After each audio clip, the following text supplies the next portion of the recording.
அம்மா சொல்கிறாங்க தக்காளி வாங்கிட்டு வாடா அப்படின்னு சொல்லிட்டு நீங்கள் போயிட்டு உடனே காய்கறி கடையில் போயிட்டு அப்படியே தக்காளியை அள்ளி போட்டு வர்றதில்ல. அப்போ தக்காளி ஏதாவது கெட்டு போச்சா, அழுகி இருக்கா, இது ஒரு 2 நாளில் வச்சுக்கலாமா, எத்தனை கிலோ வாங்க போகிறீங்க, அது எவ்வளோ விலை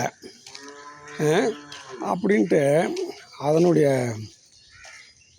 குவாலிட்டிஸ் எல்லாம் இப்படி பார்க்குற நீங்கள் உங்களை ஆளுகிற ஒருத்தன் அவனுக்கு நீங்கள் அவனை செலக்ட் பண்ணுறதுக்கு முன்னாடி ஒரு க்ரைட்டீரியா பார்க்க மாட்டேங்கிறீங்களா? தக்காளி செலக்ட் பண்ணுறதுக்கு இவ்வளோ க்ரைட்டீரியா பார்த்த நீங்கள், இவ்வளோ தகுதியில் இருக்கணும்னு பார்த்த நீங்கள், உங்களை ஆளுகிற ஒருத்தன் உங்களை ஏதாவது உங்களுக்கு உதவி பண்ண போகிறானா, உங்களுக்கு இல்லைன்னா கூட சமூக சிந்தனை உங்களுக்கு உண்மையிலே இருந்ததுன்னாக்கா அவனுடைய ட்ராக் ரெக்கார்டு இருக்குது. எல்லாத்துக்குமே உடனே யாரும் அரசியலை பிடிக்க மாட்டாங்க. சப்போஸ் ஒரு சினிமா தொழில் இருக்கிறாரு, அவரும் திடீர்னு கட்சி ஆரம்பித்து ஜெயிச்சாருன்னா கூட அவர் சினிமா தொழில் இருக்கும்போது ஏதாவது சமூக சேவை செஞ்சுருக்காரா அப்படின்னு பார்க்கலாம். இல்லை ஒரு அரசியல் கட்சி இருக்குது, அது ட்ராக் ரெக்கார்டு இருக்குது. அவங்க ஆட்சியில் இருக்கும்போதோ இல்லை சாதாரணமாக ஆட்சியில் இல்லாத போதோ அவங்க மக்களுக்காண்டி என்ன தொண்டு செஞ்சாங்க அப்படின்னு கொஞ்சம் பார்க்கலாம். ஏன்னா இப்போ நிறைய பேர் கிராமத்தில் இருக்கிறவங்க கூட யோசிக்கிறாங்க.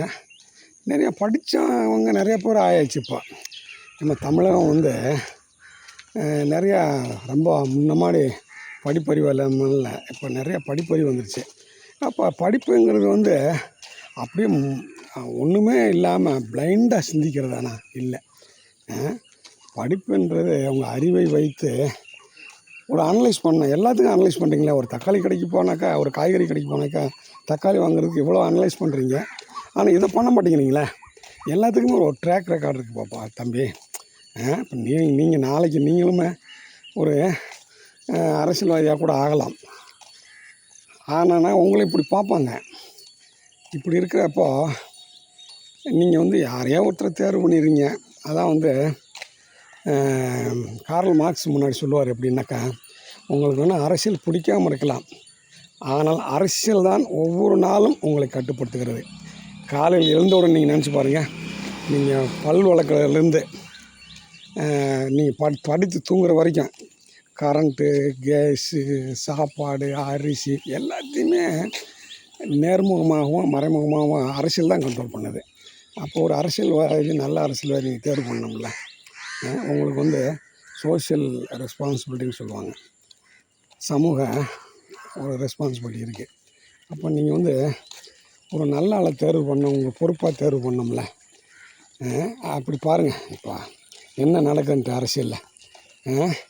நீங்கள் பாட்டெலாம் ரீல்ஸ் போடுறீங்க, ஒருத்தரை திட்டுறீங்க, ஒருத்தரை ஒத்துக்கிறீங்க, ஆனால் கிராண்ட் ரியாலிட்டி என்னன்னு பார்க்கணும்ல.